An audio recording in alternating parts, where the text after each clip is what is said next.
चलो दोस्तों, तो अब हम लोग एजोर स्टोरेज अकाउंट के अगले टॉपिक में बात करते हैं। तो जैसे कि मैं आपको बता दूं, लास्ट वीडियो में हमने देखा था कि एजोर का स्टोरेज अकाउंट कैसे क्रिएट करते हैं और उसके काइंड कैसे कितने होते हैं, रेप्लिकेशन मेथड क्या होती है, ये सारी चीजें हमने डिस्कस कर लिया था। ठीक है। और आज हम थोड़ा सा बात करेंगे कि आपका एजोर में स्टोरेज अकाउंट जब बन गया तो उसके अंदर स्टोरेज की कौन कौन सी सर्विसेज आप ले सकते हैं और कितने टाइप्स की सर्विसेज होती हैं, उसके बारे में डिस्कस करते हैं। ठीक है। तो चलो हम लोग बात करते हैं जो स्टोरेज सर्विस के बारे में। तो बेसिकली चार टाइप की सर्विसेज होती हैं। एक आपको मिलेगी ब्लॉक सर्विस, इसको आप AWS के S3 के साथ रिलेट कर लीजिए, कोई प्रॉब्लम नहीं। दूसरी आपको मिलेगी फाइल सर्विस, ठीक है, इसको आप AWS के EFS के साथ रिलेट करिए, कोई प्रॉब्लम नहीं। तीसरी आपको मिलेगी टेबल सर्विस, ठीक है। चौथी आपको मिलेगी Q storage service, Q service. तो ये चार टाइप की सर्विसेज हैं स्टोरेज की: block service, file service, table service और क्यू सर्विस। जिसमें टेबल और क्यू के ऊपर डेवलपर काम करते हैं ज्यादातर, और ब्लॉक और फाइल के तरफ काम करते हैं सिस्टम एडमिनिस्ट्रेटर के बंदे। ठीक है। तो हम यहाँ पर एक एक करके हर एक सर्विस के बारे में बात करेंगे। हम पहले ब्लॉक सर्विस देखेंगे, फाइल सर्विस देखेंगे, टेबल सर्विस देखेंगे और फिर क्यू सर्विस देखेंगे। ठीक है। तो पहले हम लोग बात करेंगे ब्लॉक सर्विस के बारे में। तो ब्लॉक स्टैंड फॉर, देखो नाम से ही पता लगता है, बाइनरी लार्ज ऑब्जेक्ट। क्या दोस्तों, ये आपको नाम से ही पता लग रहा है, बाइनरी लार्ज ऑब्जेक्ट। एक मिनट होल्ड करना।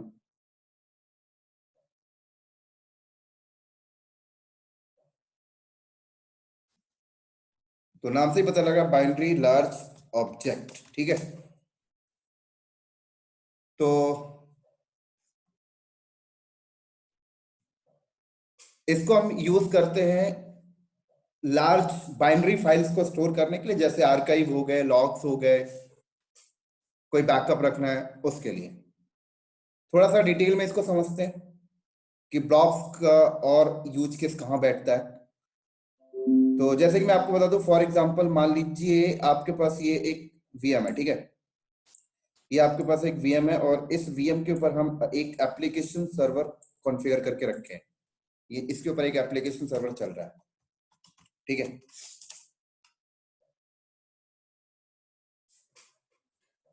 अब इसके ऊपर एप्लीकेशन सर्वर चल रहा है, प्रॉपरली कॉन्फ़िगर एप्लीकेशन, कोई प्रॉब्लम नहीं। लेकिन एप्लीकेशन सर्वर पे लॉग्स जनरेट हो रहे हैं, है ना। उस लॉग्स को स्टोर करने के लिए एप्लीकेशन सर्वर या फिर एप्लीकेशन सर्वर के ऊपर कुछ ऐसे फाइल फोल्डर्स रखा हुआ है जिसका बैकअप रखना चाहते हैं।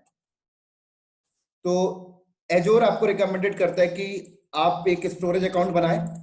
क्या बोलता है, एक आप स्टोरेज अकाउंट बनाएं और देन उसके बाद स्टोरेज अकाउंट बनाकर स्टोरेज अकाउंट के अंदर आप ब्लॉब नाम की सर्विस के अंदर उसको रखें।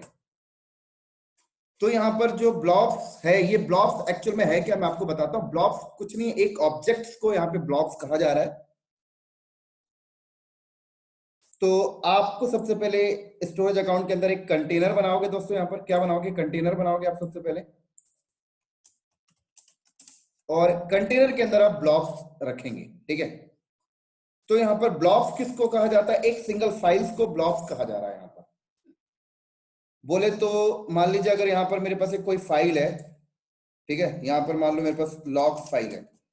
तो मैंने क्या किया, स्टोरेज अकाउंट के अंदर एक कंटेनर बनाया और कंटेनर के अंदर ये लॉग फाइल लाके स्टोर कर दिया। तो ये एक लॉग फाइल्स को मैं यहां पर क्या बोल रहा हूं, ब्लॉक्स का नाम दे रहा हूं यहां पर, ठीक है।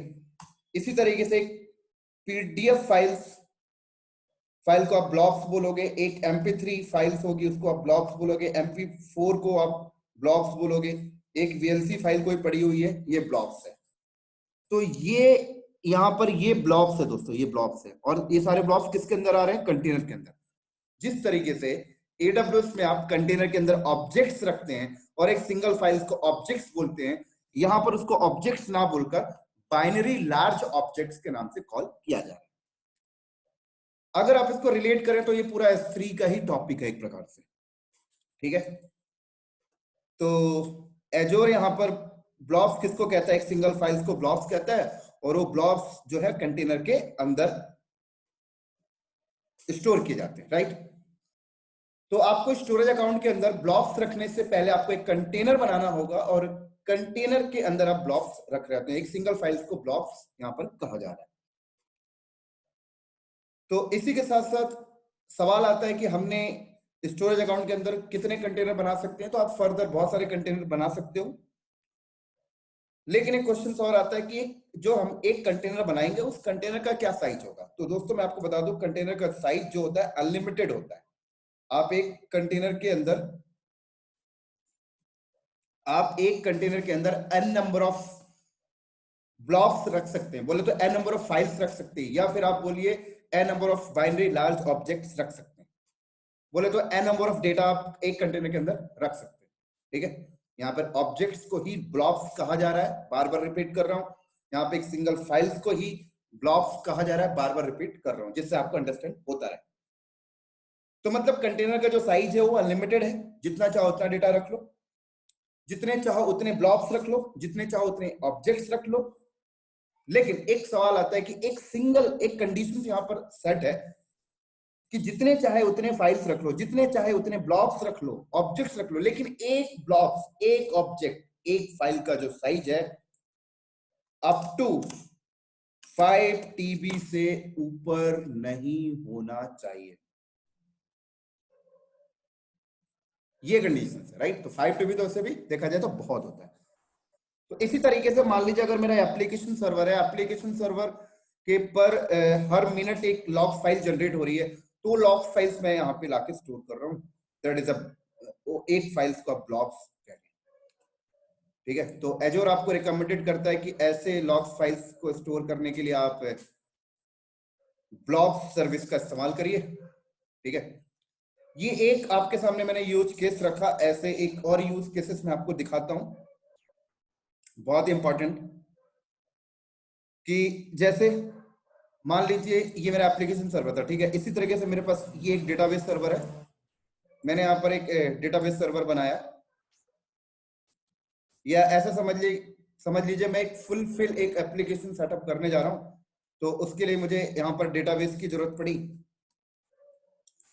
और उसके लिए मुझे यहाँ पर फ्रंट में एक वेब सर्वर की भी जरूरत पड़ी, ऐसे समझ लो।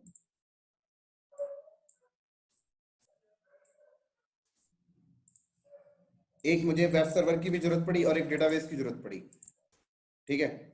और ये वेब सर्वर जो है मान लीजिए मैंने इंटरनेट से कनेक्ट कर दिया, और फॉर एग्जांपल मान लीजिए ये मेरा अपना सोशल मीडिया का एक वेबसाइट है, मैंने इसको रेडी किया और इस तरह से रेडी किया www.sanjaydaiya.com, ठीक है। और मैंने लोगों को बोला कि आप लोग इस वेबसाइट से कनेक्ट होइए, और कनेक्ट होने के बाद ये मेरा सोशल मीडिया का वेबसाइट है, मान लीजिए शॉपिंग करने का। तो लोग क्या करते हैं, इस वेबसाइट से कनेक्ट होते हैं और अपना शॉपिंग वगैरह करते हैं। तो just kind of Amazon, Flipkart ऐसे समझ लीजिए।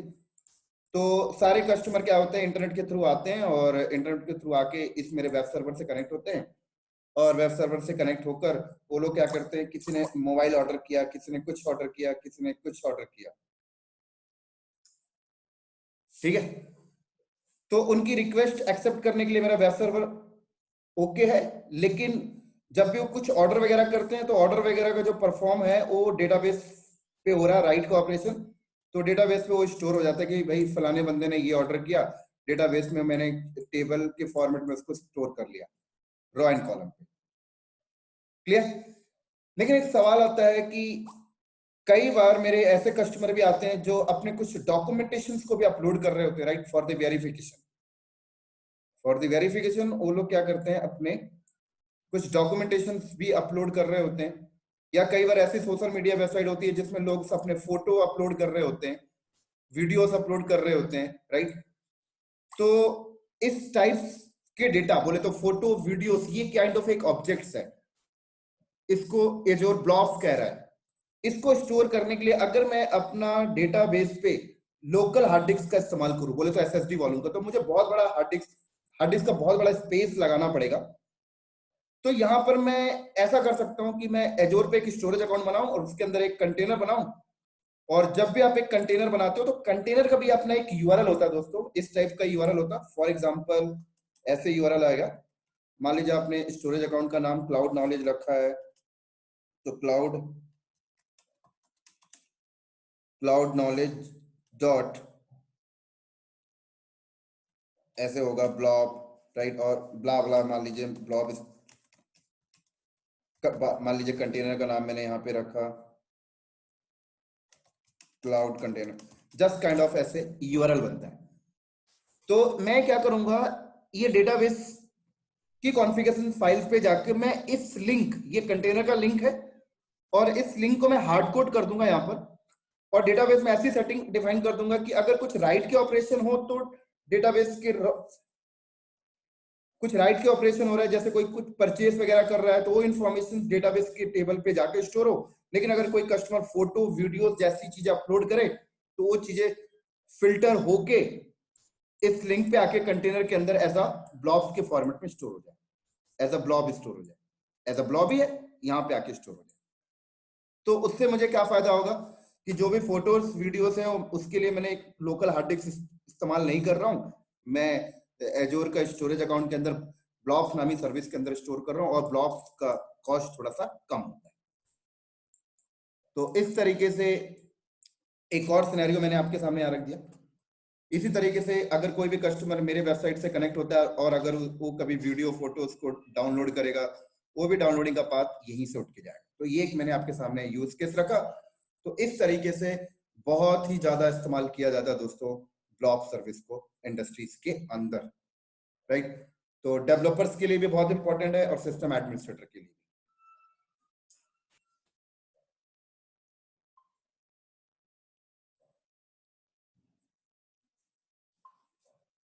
क्लियर।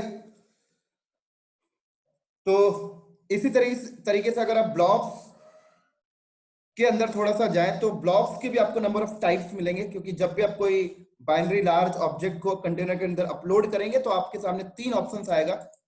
और एक ऑप्शन होगा ब्लॉक्स, एक ऑप्शन होगा अपेंड ब्लॉक्स, और एक आपको मिलेगा पेज ब्लॉक्स। तो जब भी आप कोई भी फाइल्स को स्टोरेज अकाउंट के अंदर कंटेनर के अंदर अपलोड करेंगे तो आपके सामने 3 ऑप्शंस आएगा। क्या आप इसको ब्लॉक्स के फॉर्मेट में स्टोर करना है, क्या आप इसको अपेंड ब्लॉक्स के फॉर्मेट में स्टोर करना है, और क्या आप इसको पेज ब्लॉक्स के फॉर्मेट में स्टोर करना चाहते हैं। तो मेरे कहने का मतलब है कि ब्लॉक्स के अंदर भी 3 टाइप्स होते हैं, blocks, append blocks and page blocks. तो इन तीनों के बारे में हम डिस्कस करेंगे जब लैब करेंगे, जब हम कोई कंटेनर बनाएंगे उसके अंदर कोई ऑब्जेक्ट अपलोड करेंगे तो वहां पर ऑप्शंस आएगा, क्या आप इसको ब्लॉक्स में के फॉर्मेट में स्टोर करना है, या अपेंड ब्लॉक्स में स्टोर करना है, या पेज ब्लॉक्स में स्टोर करना है। तो इन तीनों के बारे में मैं उस टाइम पर डिस्कस करूंगा। तो ये था दोस्तों हमारे आपके सामने ब्लॉब स्टोरेज की थ्योरी, ब्लॉब सर्विस की थ्योरी, और अगले वीडियो में मैं इसकी लैब करके आपको दिखाऊंगा, और काफी अच्छा लैब है ये। तो इस थ्योरी की वीडियो को मैं यहीं पे स्टॉप करता हूं, और अगले वीडियो में मिलते हैं बहुत ही जल्दी इसके प्रैक्टिकल के साथ। चलो दोस्तों, बाय बाय।